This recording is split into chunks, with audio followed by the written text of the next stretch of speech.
Did you know that there's a plant strong enough to replace plastic, oil, and building materials? That the same plant has been cultivated for industrial purposes for over 12,000 years. Yet it's been classified as a Schedule I controlled substance drug by the U.S. government. Nope, not marijuana, hemp. Recently, Kentucky Agriculture Commissioner James Cormer has requested a legal review of the steps necessary for hemp regulation if the federal ban is lifted on growing the crop. That's right, Kentucky could soon be reviving an industry that only a century ago was considered to be the most important cash crop and vital to the strength of the U.S. economy. So let's backtrack a little bit and talk about what hemp actually is. Throughout human existence, hemp has been used as an important source of fuel, clothing, shelter, and even food for people all over the world. In this country, industrial hemp was widely cultivated since America's first settlers arrived in the early 1600s. In fact, even our founding fathers acknowledged hemp's enormous benefits.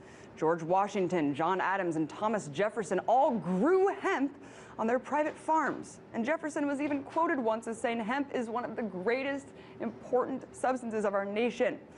The Declaration of Independence itself was even drafted on paper derived from hemp. So what happened? How did one of the most versatile and adaptable species of crops in the world also become one of the most politically polarizing agricultural resources? Well, in the early 20th century, the plant became labeled a threat so dangerous that it should be wiped out.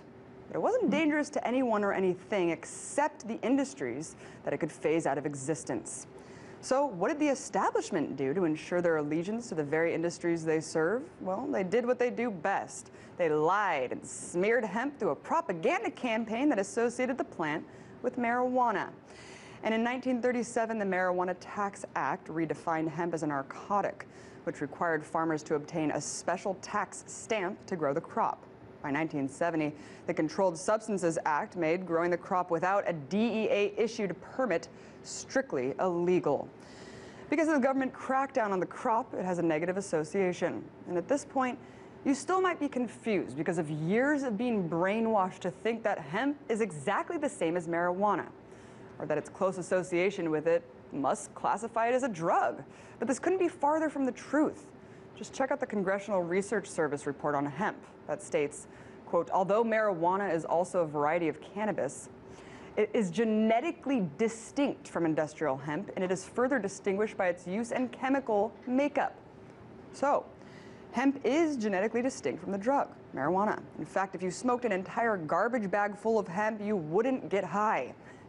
Yet the plant remains illegal under U.S. federal law. And like I said before, not because it's a danger to people, but because it's a danger to corporations. In the early 20th century, hemp competed heavily with the cotton and paper industry. Because paper made from trees had to compete against environmentally friendly hemp products, the paper industry was at risk to suffer. So William Hearst, a New York State congressman and one of the biggest newspaper publishers in America, launched a campaign against hemp. He used his publication to smear the public's perception of the crop, which at the same time was threatening his successful paper company.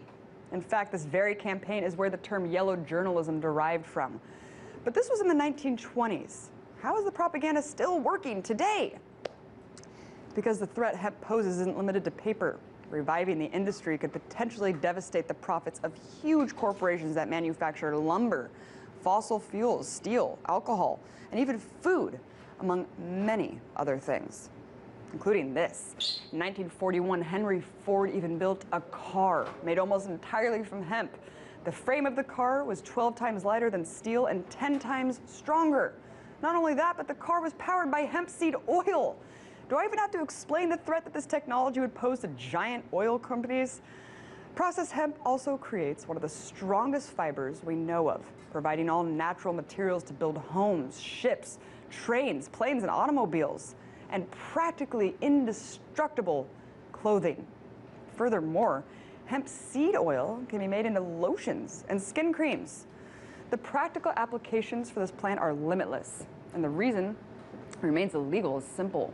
It's just one giant push to preserve the profits of corporations that poison our planet, destroy our forests, and bankrupt the world. But this all could change if recent efforts in Kentucky are any indication, and if moves by a few key members in the U.S. Senate succeed.